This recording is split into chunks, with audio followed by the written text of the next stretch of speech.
भारत के अंदर शिक्षक बनने के लिए सबसे मजबूत कोर्स के तौर पर देखे जाने वाले बीएड के लिए उत्तर प्रदेश राज्य के अंदर बीएड के एंट्रेंस फॉर्म को देना अनिवार्य होता है। तभी आप इस राज्य के अंदर जो है बीएड कोर्स में प्रवेश प्राप्त कर सकते हैं। आप किसी भी राज्य के हैं या उत्तर प्रदेश के निवासी हैं तब भी आपको जो है एंट्रेंस एग्जाम देना होगा, तब जाकर के आप Uttar Pradesh joint entrance exam से रिलेटेड 16 यूनिवर्सिटी जो उत्तर प्रदेश राज्य के अंतर्गत आती हैं उनमें एडमिशन प्राप्त कर सकते हैं। बिना एंट्रेंस एग्जाम्स के आपका एडमिशन इन यूनिवर्सिटीज़ के अंदर नहीं होगा, भले ही यूनिवर्सिटी की सीट खाली रह जाए।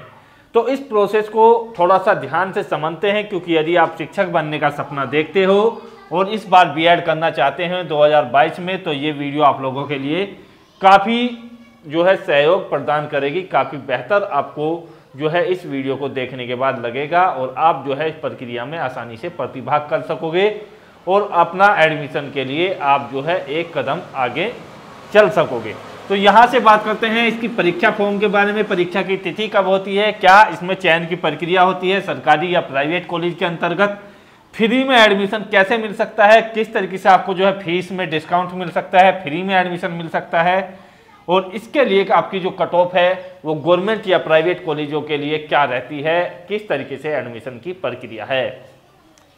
तो सबसे पहले मैं आपको जानकारी दे दूं कि इस परीक्षा के लिए जो फॉर्म है वो फरवरी माह में निकलते हैं। हर वर्ष प्रत्येक वर्ष इसके जो फॉर्म है वो फरवरी माह में निकल जाते हैं और फरवरी के सेकंड या थर्ड वीक में आपके जो है यहाँ पर आपको फॉर्म देखने को मिलेंगे।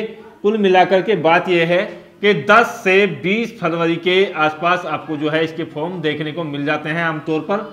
हो सकता है इस बार ये जो फॉर्म है ये फरवरी के लास्ट वीक में भी आ जाए, क्योंकि कोविड सिचुएशन जो है इस बार बनी हुई है, तो इसको देखते हुए थोड़ा बहुत लेट हो सकता है। लेकिन जहाँ तक संभावना है कि 10 से 20 तारीख के अंदर अंदर आपके जो फॉर्म है बीएड एंट्रेंस एग्जाम्स के लिए वो आ जाएंगे। और इसको जो आमतौर पर कराती है वो ये जो 16 यूनिवर्सिटीज़ हैं इनका एक पैनल होता है, उसी में ये निर्णय लिया जाता है कि कौन सी यूनिवर्सिटी जो है इस एग्जाम्स को कराएगी। तो सबसे जो मजबूत दावेदार यूनिवर्सिटी होती है वो है आपकी लखनऊ यूनिवर्सिटी। तो लखनऊ यूनिवर्सिटी ने सबसे ज़्यादा बार इस एंट्रेंस एग्जाम्स को कराया है। चौधरी चरण सिंह यूनिवर्सिटी मेरठ ने भी कराया है, रुहेलखंड यूनिवर्सिटी बरेली भी इसको कराती है, और आपकी जो बांदा यूनिवर्सिटी है, बुंदेलखंड यूनिवर्सिटी है, छत्रपति शिवाजी महाराज यूनिवर्सिटी है, वो भी इस एंट्रेंस एग्जाम्स को करा चुकी है। लेकिन सबसे ज़्यादा जो मजबूत दावेदारी है वो है आपकी लखनऊ यूनिवर्सिटी की। तो लखनऊ यूनिवर्सिटी इस एग्जाम्स को कराने के लिए सबसे ज़्यादा बार जो है यहाँ पर अपना दावा पेश कर चुकी है और सबसे ज़्यादा बार इसी ने इसको सफलतापूर्वक कराया है। तो ये तो बात थी आपकी फॉर्म की निकलने के बारे में। अब बात करते हैं परीक्षा की तिथि के बारे में। तो परीक्षा की तिथि जो है अप्रैल में आपकी जो है आमतौर पर कराई जाती है, ताकि मई में इसका रिजल्ट घोषित किया जाए और जून में आपकी काउंसलिंग होने के बाद जुलाई से इसका जो है सत्र शुरू हो जाता है। पढ़ाई के लिए आपकी जो है शिक्षा वो शुरू हो जाती है जुलाई से। तो अप्रैल में इसका जो है एंट्रेंस एग्जाम्स होता है और अप्रैल में आपका जो है ये मान करके चलिएगा कि लास्ट वीक में आपका जो है एग्जाम होगा। और ये जो एग्जाम्स है इसका सिलेबस मैं आपको नेक्स्ट वीडियो में डिस्कस कर दूंगा कि किस तरीके से पेपर आता है, कौन से टॉपिक से क्वेश्चंस आते हैं, किस तरीके से आपको इसकी तैयारी करनी है, कौन सी बुक्स आपको पढ़नी है। तो फिलहाल आप कमेंट्स कर दीजिएगा, आपकी कोई भी दुविधा है वो भी मैं आपको नेक्स्ट वीडियो में शामिल कर करके बता दूंगा। अप्रैल के लास्ट वीक में आपका एग्जाम्स होगा, उसके बाद आपकी जो मई है उसमें आपका जो है रिजल्ट घोषित किया जाएगा आंसर की के बाद, और आपका जो काउंसलिंग है वो जो देखिएगा जून में आपकी जो है काउंसलिंग की प्रक्रिया यहाँ पर शुरू हो जाएगी। और काउंसलिंग में काफ़ी टाइम लग जाता है, क्योंकि आपकी जो काउंसलिंग है उसमें काफ़ी प्रतिभाग इसमें स्टूडेंट्स करते हैं। लगभग 5 लाख के आसपास स्टूडेंट्स इसमें हो जाते हैं। और 2019 की यदि बात की जाए तो इसमें लगभग 6.5 लाख स्टूडेंट्स थे। 2020 की बात की जाए तो इसमें लगभग 5.5 लाख स्टूडेंट्स थे। 2018 की बात की जाए तो लगभग 4.5 लाख स्टूडेंट्स के आसपास इसमें थे। और संभावना यही है कि इस बार भी लगभग 6 लाख के आसपास स्टूडेंट्स इसमें प्रतिभाग कर सकते हैं। तो ये आपकी काउंसलिंग होती है। उसके बाद जुलाई में आपका जो है शिक्षा का प्रारंभ आपका हो जाता है, सभी कॉलेजों में क्लासेस चलने लगती है। चयन की प्रक्रिया के बारे में मैं आपको ध्यान से समझाता हूं तो आप जो है इसको समझेंगे।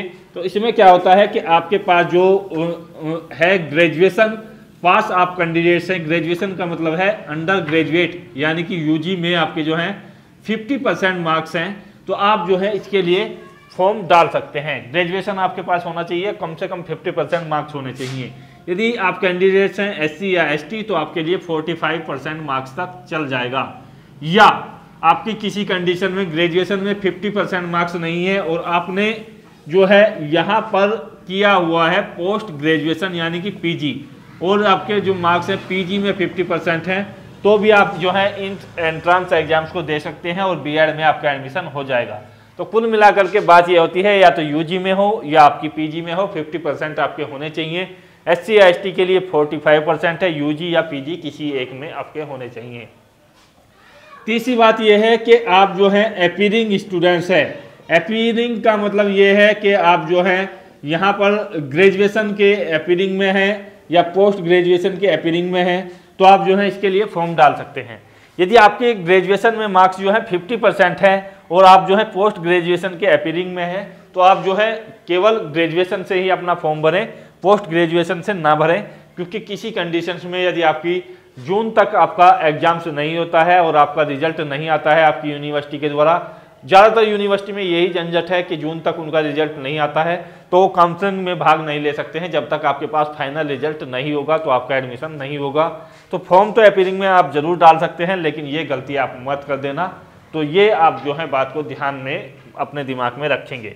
तो ये आप जो है इसके लिए क्राइटेरिया है फॉर्म भरने के लिए। इसका जो है पेपर होगा, पेपर में आपसे जो है 2 पेपर आपके होंगे, पेपर 1 व पेपर 2। पेपर 1 में आपसे 2 पार्ट आपसे पूछे जाएंगे। इसमें 50 क्वेश्चन जो हैं यहाँ से पूछे जाएंगे आपके सामान्य ज्ञान से, और 50 क्वेश्चन जो हैं आपसे पूछे जाएंगे, ये पूछे जाएंगे आपसे, देखिएगा आपकी भाषा के। भाषा से मतलब यह है 3 भाषा इसमें दी जाती हैं, हिंदी, इंग्लिश और संस्कृत और उर्दू। सॉरी, हिंदी, इंग्लिश और उर्दू 3 भाषा दी जाती है, संस्कृत इसमें नहीं होती है। तो तीनों में से किसी एक भाषा के 50% आपको करने होते हैं, जो आपको एंट्रेंस एग्जाम्स में फॉर्म भरते समय अपनी डालनी होती है।